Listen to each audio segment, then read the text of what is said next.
how much money can I make as a copywriter?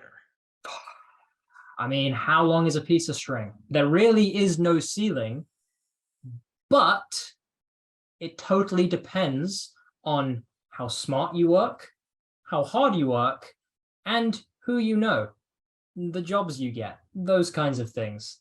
You can make basically as much as you need to as a copywriter because the doors that it opens for you are fairly endless.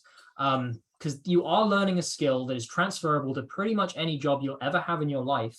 And importantly, it's a skill if you're especially if you're focusing on sales copywriting or conversion copywriting or direct response copywriting, however you want to frame it. If you're focusing on that kind of copywriting, it's a skill that is also directly related to how much money a company earns. And if you're earning a company more money, naturally you can earn more for yourself.